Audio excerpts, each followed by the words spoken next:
Hello Mark and anyone viewing this. This is my video recording for the critiquing of 3 teaching resources and a teaching resource that I've created for the Technologies to Engage Learners unit.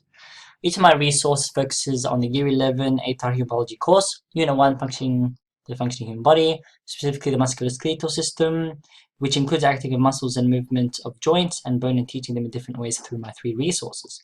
All are free online resources and thus easy to access by anyone as long as they have a computer and internet. All resources are suitable for the age group within Year 11, 15 to 18-year-olds, as they are simple to understand, contain all relevant content required, interactive for the students, and however the resources do require the students to know some anatomical terms. However, this is taught during the human biology course and possibly earlier high school years. This is it in just a bit more detail. My first resource is a 3D interactive anatomy model by Zygot Body. What you can do is you can add and remove different components. You can view superficial and, if I remember this, deeper muscles as well. What you could do, you could click on, say, for a muscle, you click on this arrow and show different information as well as use it features to pinpoint certain things. So, because of these features, it is an amazing tool in teaching visuals of the musculoskeletal system through a realistic representation of the human body. In addition to its positive features it offers, which is listed here. As you can see, I've actually found no negatives for this resource. In terms of literature, here are some advantages in using 3D anatomy models, and I'll also put it in the description below. Second teaching resource is a PowerPoint on SlideShare, which teaches the muscles and movement within the lower limb, and gives origin searches as well. So it gives like summary tables, gives a lot of colorful images showing the muscles and movement associated with it. It's uncluttered and eye-catching.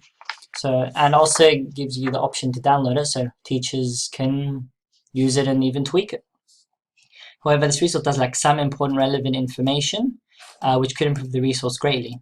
This is listed in greater detail here. So the positives here, the negatives that it can improve on. In terms of literature, here are the advantages to a PowerPoint presentation in comparison to the chalk and board method.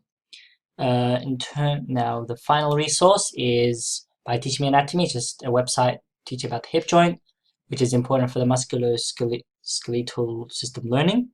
Overall, it's a pretty good resource, gives a lot of information linking it to images, gives a lot of different like hyperlinks to navigate through very easily in a very organized fashion, as well as give a quiz to be able to test the students on. However, it can be slightly improved in presenting more relevant information and images. However, it is most sufficient as a great resource. Positives and negatives are listed down here. Here are the positives, and here are the negatives, which is kind of specific more to the information.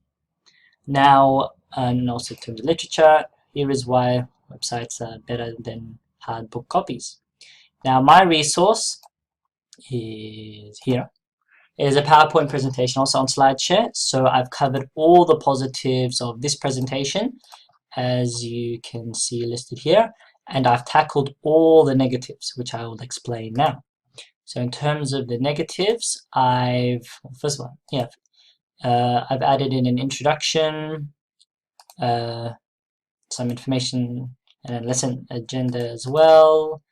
I've included some interesting facts, just something extra that I've added in. I've also tackled the problem of the other PowerPoint not having text about like kind of separating the muscles. So in terms of major and minor, so that's what I've done. So like primary and weaker muscles. I've also given the description or a picture of how the muscles are performed, which the other presentation did not do. A lot of images. I've also underlined and color-coded important terms the student needs to learn, given some extra information so she can understand it a bit better, kind of to guide them through. As other presentations just gives information, which doesn't help too much. I've also tackled, what else have I done? I've also given a summary of movements, as you can see. I've given a summary table adding the functions, so main and minor. I've also included some useful online resources, and in terms of the presentation, I've also kind of tackled the problem where this table is kind of hard to read. So that's what I've done with mine. So that's my presentation. That is everything I've done. Anything else is included in the description below, such as references and links, and I hope you enjoyed it. Thank you.